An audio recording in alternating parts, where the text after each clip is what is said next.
मतदान प्रक्रिया पार पडलेली आहे आणि सगळ्यात महत्त्वाचं म्हणजे पुणेकरांनी कौल कुणाला दिला याची उत्सुकता सगळ्यांना लागलेली आहे। सगळे पुण्यातले तज्ज्ञ आपल्यासोबत आहेत। काय त्यांचा कौल आहे, काय त्यांचा अंदाज आहे, आपण जाणून घेण्याचा प्रयत्न करणार। थेट प्रश्न आहे, कशा पद्धतीने आज दिवसभरात मतदान झालं आणि काय कौल आहे?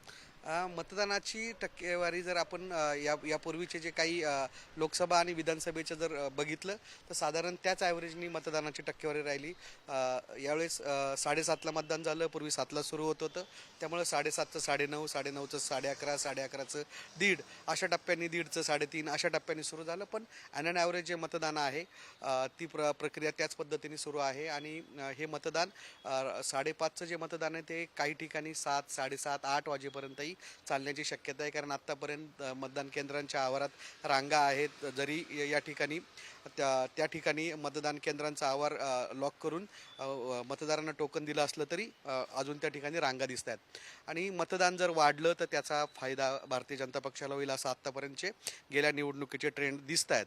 आणि हे जर गेल्या वेळेस महापालिकेचं मतदान बघितलं तर ते साधारण मतदान 55% आसपास होतं आणि यावेळेचं जर मतदानाची टक्केवारी त्याच दरम्यान राहिली तर त्याचा फायदा भाजपला या ठिकाणी होऊ शकतो। त्याचं कारण असं की गेल्या वेळेस 26 लाख मतदार या महापालिकेच्या निवडणुकीत मतदार होते। आत्ता तो आकडा 36 लाखांच्या आसपास आहे। ऑलरेडी गेल्या वेळेसपेक्षा 10 लाखांनी या ठिकाणी मतदार वाढलेले आहेत। साधारण 11 विधानसभा मतदारसंघ पुणे महापालिकेच्या या निवडणुकीच्या रिंगणात आहेत आणि त्यामध्ये 8 मतदारसंघ पूर्ण आहेत तर 3 पार्टली आहेत। त्यामुळं या ठिकाणी कौल वेगवेगळे जरी असले तरी मतदानाची टक्केवारी हा अनेकांच्या भवितव्य ठरवणारा आहे। सगळ्यात महत्त्वाचा हाच की आज दिवसभर ज्या पद्धतीने मतदान होत होतं, तर काय वाटतं तुम्हाला, कुठला पक्ष कुठल्या बाजूनं जास्त मतदारांनी त्यांचा जो कल आहे तो दिलेला आहे आणि मतपेटीत नेमकं काय बंद झालंय, काय अंदाज आहे? हे बघा, 2012 मध्ये साधारणतः 50% मतदान झालं होतं। 2017 मध्ये ती टक्केवारी 56% होती। यावेळेला सकाळच्या अंदाजामध्ये मतदानाची टक्केवारी ही कमी होती, दुपारनंतर टक्केवारी वाढली। याचं कारण म्हणजे मतदार सकाळी बाहेरच पडले नाहीत आणि दुपारच्या नंतर मतदार बाहेर पडले। अनेक ठिकाणी तक्रारी आल्या, वोटिंग मशीन बंद पडल्या, अनेक ठिकाणी पैसे वाटपाच्या सुद्धा तक्रारी आल्या, काही ठिकाणी तर पैसे वाटताना लोक पकडली, बोगस मतदान। यामुळे काही परिसरामध्ये जरा गोंधळ निर्माण झाला होता। याचा परिणाम मतदानावर निश्चित झालाय। मागच्या वेळेस 56% मतदान त्याच्या आसपास जाईल अशी शक्यता आहे। मात्र याचा फायदा नक्की शेवटच्या प्रचाराच्या फेरीमध्ये अजितदादांनी चांगला प्रचार केला, भाजपने सुद्धा जोर लावला, मुख्यमंत्री उपमुख्यमंत्री प्रचारासाठी पुण्यात आले होते, तिसरे उपमुख्यमंत्री सुद्धा प्रचारासाठी पुण्यात आले होते।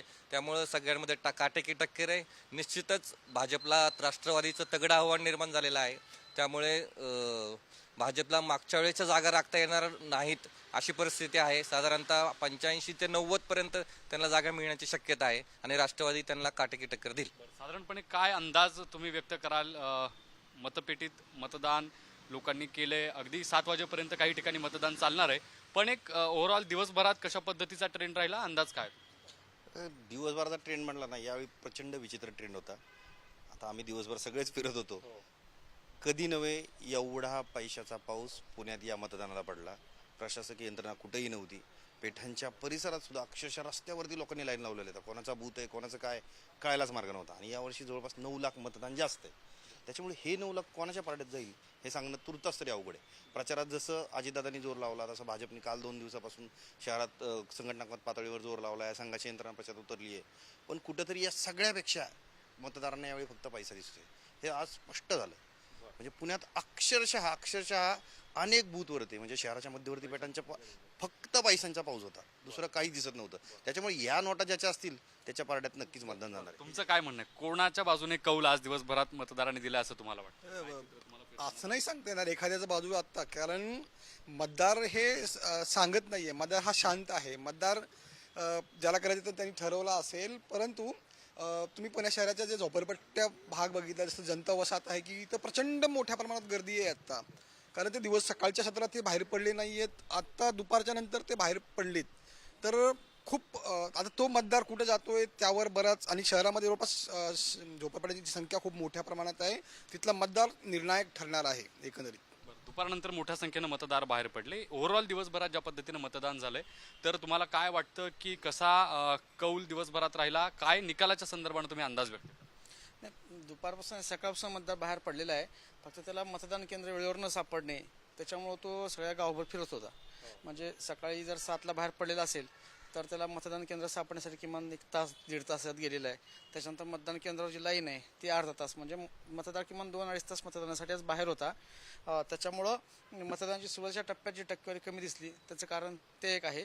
आणि त्याच्यानंतर बऱ्याच ठिकाणी यंत्र बंद पडलेले आहेत.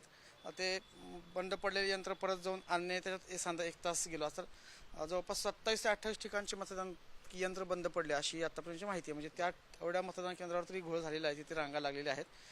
हा एक मेजर विषय. आणखीन एक थोडे अनेक मतदान केंद्रावर असं दिसलं की अ ब क ड असं मतदान यंत्र पाहिजे, तर तो ड क ब अ असे ठेवलेले आहेत. तर तो एक गोंधळ आहे. त्याच्यामुळे मतदारांचे आक्षेप आहेत, उमेदवारांच्या पोलिंग एजंटचे आक्षेप आहेत. हे सगळं पाहता आता मी आता ही माहिती कलेक्ट म्हणजे घेतोय अजून शेवटच्या टप्प्यापर्यंत. ज्यांना जो मतदार पोषक आहे तो तिथला जास्तीत जास्त बाहेर काढायचा प्रयत्न चाललेला आहे प्रत्येक पक्षाचा. तर सोसायट्यांचा भाग किती पडलेला बाहेर आहे, परत झोपडपट्टीतला भाग किती बाहेर पडतोय हे आहे. परत झोपडपट्ट्यांमध्ये गर्दी खूप आहे पण उमेदवार अनेक आहेत. प्रत्येकाने आपापली एक प्लॅनिंग केलेलं आहे कुठला मतदार आपल्याला आलं पाहिजे. ही मतदानाची विभागणी सगळी होणार आहे. त्याच्यामुळं मतदानाची विभागणी हा एक महत्त्वाचा टप्पा ह्या निकालामध्ये असणार आहे.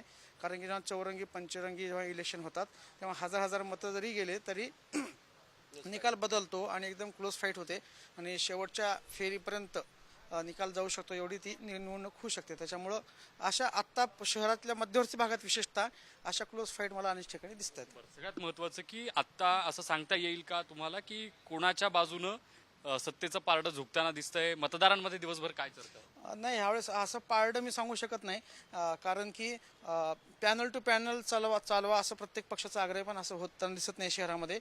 समजा 2 घड्याळ असतील तर 2 भाजप चालत आहेत, एक घड्याळ किंवा 3 भाजप किंवा 3 घड्याळ 1 भाजप, अशाप्रमाणे क्रॉस वोटिंगचं प्रमाण आहे. काही ठिकाणी 1 भाजप 1 तुतारी 1 पंजा 1 शिवसेना ह्याही पद्धतीने मतदान चाललेलं आहे. म्हणजे मतदारांनी पण ह्यावेळेस ह्यांची सगळ्यांची फिरकी घ्यायचं ठरवलेलं आहे. बाकी पैशाचा पाऊस आत्ता सांगितलं सगळ्यांनी पाऊस पडलेला आहे, तर तो पडतोय. त्याच्यावर नाही आता नेमका दोघांकडनं पैसे लोकांनी घेतले तेव्हा मतदार पण कोणाला मतदान करतो काय माहिती, का नोटा आपण बाहेर होतो काय माहिती. जरा क्लोज फाईट आहे अशी चर्चा आहे. तुम्हाला आज दिवसभरात असं चित्र जाणवलं? क्लोज फाईट पुणे महापालिकेची निवडणूक घोषित झाल्यापासून सुरुवातीला जर आपण पाहिलं तर असा माहोल होता की भाजपचं वातावरण शहरामध्ये आहे आणि बाकी दुसऱ्या बाजूला कोणतीही आघाडी किंवा युती होताना दिसत नव्हती. त्यामुळे सुरुवातीपासून चर्चा अशी होती की शहरात भाजपच एक हाती सत्ता घेईल. परंतु ज्यानंतर अजित पवारांनी ज्या पद्धतीनं पक्षप्रवेश करून घेतले इतर पक्षातील काही प्रमुख पदाधिकाऱ्यांचे नेत्यांचे, त्यानंतर शहरात कुठेतरी फाईट दिसून आली आणि अंतिम टप्प्यामध्ये अजित पवारांनी ज्या काही घोषणा केल्या, मेट्रो असेल किंवा बस सेवा असेल, याचाही काही परिणाम मतदारांमध्ये झालेला आहे. त्यामुळे नक्कीच या निवडणुकीत बिग फाईट आहे. एकतर्फी निकाल लागेल असं कुठलंही चित्र सध्या तरी दिसत नाही. आपण बघतो की क्लोज फाईट आहेत, एकतर्फी निकाल लागेल अशा पद्धतीचं चित्र दिसत नाही. अशा पद्धतीचा कौल किंवा तसा तज्ज्ञांचा अंदाज आपल्याला बघायला मिळतोय. संध्याकाळी 7:30-8 वाजेपर्यंत देखील मतदान प्रक्रिया जी आहे ती सुरू राहील. कारण गर्दी जी आहे ती मतदान केंद्रांवर संध्याकाळच्या टप्प्यात वाढली आणि सगळ्यात महत्त्वाचं म्हणजे त्यांना मतदान करण्यासाठी तेवढ्या रांगा आपल्याला दिसत असल्यामुळे तेवढा वेळ लागेल अशा पद्धतीचं देखील वातावरण आपल्याला बघायला मिळतंय. अर्थात उद्या निकाल स्पष्ट होणारच आहेत, पण त्यापूर्वी कशा पद्धतीनं आज दिवसभर पुण्यात संध्याकाळपर्यंत सगळी परिस्थिती होती याचा हा अंदाज घेण्याचा आपला प्रयत्न होता. व्हिडिओ जर्नलिस्ट निखिल करंदीकर समित ज्ञानेश्वर चौतमल, पुढारी न्यूज, पुणे.